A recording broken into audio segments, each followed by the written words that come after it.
అరే ఏంట్రా ఇది? ఈ పాటలో లీడ్ రోల్లో యాక్ట్ చేసినటువంటి ఆ అబ్బాయి ఈశ్వర్ సాయి. ఇప్పుడు ఈశ్వర్ సాయి రాసెల్లో బయటపడ్డాయి. ఏమిటది? గుడుంబ మూవీస్ వారి గుడి వెనక నా సామి. సో తోటి యాక్టర్ మాధురితో కలిసి ఈశ్వర్ సాయి తన భార్యకి పట్టుబడ్డాడు. దొరికింది. మాధురితో వేములవాడ రెడ్డి భవన్ లో ఉండగా రెడ్ హ్యాండెడ్ గా పట్టుకుంది ఈశ్వర్ భార్య. సాంబు డార్లింగ్, నా దగ్గరికి వచ్చిన వాళ్ళు ఎవరు డబ్బులు వేస్ట్ అనుకోరు. టైం వేస్ట్ అనుకుంటారు. Good joke. అయితే ఈశ్వర్ సాయికి ఇప్పటికే పెళ్ళై ఒక బాబు కూడా ఉన్నాడు. సో మాధురితో కలిసి పలు ఫోక్ సాంగ్ నటించాడు ఈశ్వర్ సాయి. ఇంట్లో అంత అందమైన భార్యను పెట్టుకునే ఏం పాడు పనులు సార్? ఇంట్లో ఉన్న టీవీల్లో కూడా సినిమాలు వస్తాయి కదా అని థియేటర్కి వెళ్ళటం మానేస్తామా బాబు?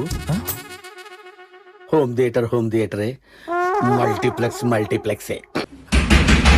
This is the what we want. ఇది నీ కోసమే మేము వచ్చాం యాక్చువల్లీ. దొరికాడు, ఇది మిస్ అయిపోయాడని టెన్షన్ పడ్డారు. నువ్వు హ్యాపీరా? పెళ్ళైనోడే దొరకడా? ఇంకా ఎవరు దొరకలా నీకు? నా మొగుడు నీకెలా నచ్చాడే? వాడిని చూస్తే నాకే మూడ్ రాదు. అక్కడికి నిన్ను చూస్తే బాగేదో వస్తానట్టు. విశాల్ ఇదిగో ఈ అమ్మాయి. ఓహో కత్తిలో విశాల్ ఇద్దరు తెచ్చుకుంటున్నారు.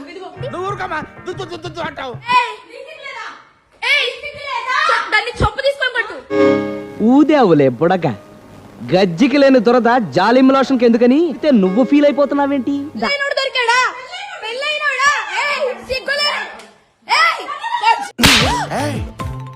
ఏంటి నువ్వు చేసిన పని? ముద్దులు పెట్టవలసిన చెంప మీద దెబ్బలా కొట్టేది. అది రా, వీడి ఫేమ్ ఏంటో చూద్దాం పదా.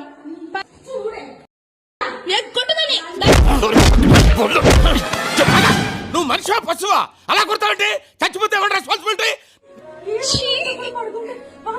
డీటెయిల్స్ ఇస్తే నేను వచ్చాను.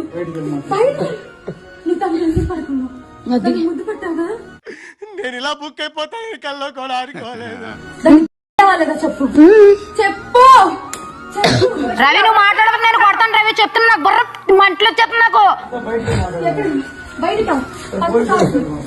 ఫ్యామిలీ గొడవలు చాలా ఇంట్రెస్టింగ్ గా ఉంటాయి కదండి. అందుకే కదా ఫ్యామిలీ డ్రామా సినిమాలు సీరియల్స్ హిట్ అవుతుంటాయి. నాకు అన్యాయం జరిగింది. నా పేరెంట్స్, మా సిస్టర్స్ వచ్చి ఏదో చేశారు. నా హస్బెండ్ నాతో ఏదో కొంచెం పోలీసులు దీంతో ఏదో మాట్లాడుతున్నాం అవుతుంది.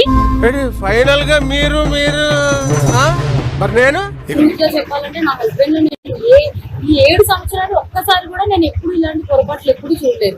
వాడేదో పెద్ద షిరడి సేవలో మాట్లాడతావేంటి? వాడు సాయి కాదే కసాయి.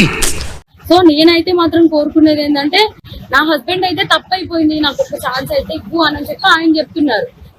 It's okay.